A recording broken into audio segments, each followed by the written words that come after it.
This video is sponsored by ExpressVPN. Keep watching for more information and a special offer. Okay, so what the heck just happened? Did we really see actual Nazis storm the Reichstag last weekend? Is the Fourth Reich upon us after all? How worried should we be? First, let me just reassure you, yes, some people did storm the Reichstag, but no, they didn't succeed in doing anything much. German democracy is alive and well. Let's begin at the beginning with yet another protest against the government's handling of the pandemic, which is a very polite way of putting it because honestly, it is a confusing mess. The demo, the latest in a series, was organised by a group in Stuttgart calling themselves Querdenken 711. The 711 is the telephone area code for Stuttgart. There are other Querdenken organisations in other cities and they have different numbers. The group claims to be fighting for the German constitution, which they say has been compromised by efforts to contain the pandemic, which sounds like a reasonable complaint, and that's why the courts said that the police had no legal grounds for banning the march. Unfortunately, if you dig deep enough into their literature, you'll find, for example, claims that the pandemic has been artificially manufactured in order to force a vaccine onto the general population. So they organised this demo, which inevitably attracted a lot of different people from different groups with really only one thing in common.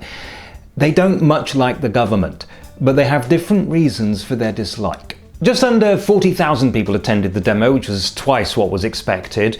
Some participants claim more than 1 million, but it's not physically possible to fit 1 million people into the space that was actually occupied by the protest, so no. There were many groups taking part with many different agendas, which explains the very confusing mix of flags that you'll have seen on video footage of the event. But after repeated calls to first maintain social distance and then at least wear masks were, surprise surprise, ignored, the police ordered the crowds to disperse. The trouble started soon after. Now, in fairness, I have to point out that the organisers have distanced themselves from the troublemakers, and they were only a very small minority of the protesters, only a few hundred.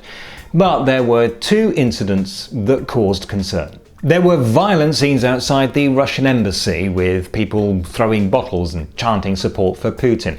About 200 of them were arrested, including a man called Attila Hildmann, who is a notorious conspiracy theorist and, I promise I'm not making this up, cookbook author. The other incident was when a group of protesters broke through a cordon and made it onto the steps of the Reichstag.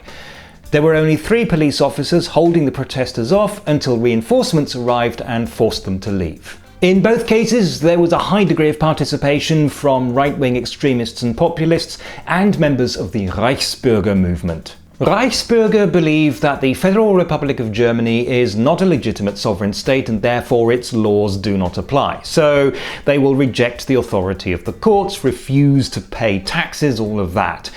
But they also appear to have close ties with extremist right-wing groups. On photos and video footage you can see people carrying flags of the old German Empire, particularly this one and variants of it. There were other flags as well, but this one was particularly prominent. Neo-Nazi groups use it because they're not allowed to use the swastika.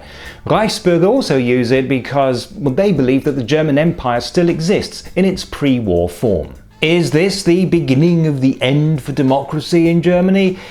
I don't think so. I choose to be optimistic. This is really just a very small number of people who are riding the bandwagon of dissatisfaction. Those people were part of a larger demonstration, but that demonstration was made up of different groups, each representing only a tiny minority of public opinion. So here's what I think.